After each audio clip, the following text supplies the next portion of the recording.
মামলার প্রথম আবেদনকারী ছিলেন মুর্শিদাবাদের একজন মহিলা, মামলা লড়ছিলেন সব্যসাচী চ্যাটার্জি। মমতা বন্দ্যোপাধ্যায় পরে যুক্ত হলেন, কেন প্রথম দিন থেকে লড়েননি?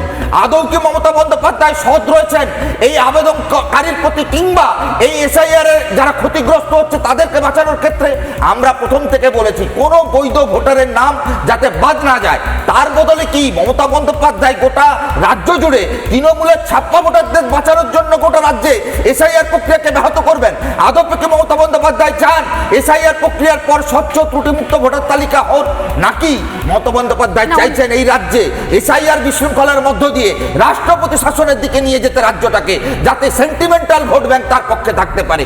এই যাত্রাপালা আমার স্ত্রীর বিশ্বাস বাংলার মানুষ দেখতে পাচ্ছে। রাজ্য বাজেট নিয়ে পরিকল্পনা কোথায়?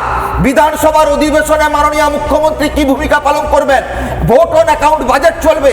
একটা সরকারের মাননীয় মুখ্যমন্ত্রী, তিনি সরকারের শাসক দলের ক্ষমতায়, তার ভূমিকা এই রাজ্যে এসআইআর প্রক্রিয়াকে স্বাভাবিক করতে যা যা ব্যবস্থা নেওয়ার তাই করার। ওনার কাজ এটা নয়। দিল্লিতে গিয়ে আইনজীবীদের কাজ উনি করছেন।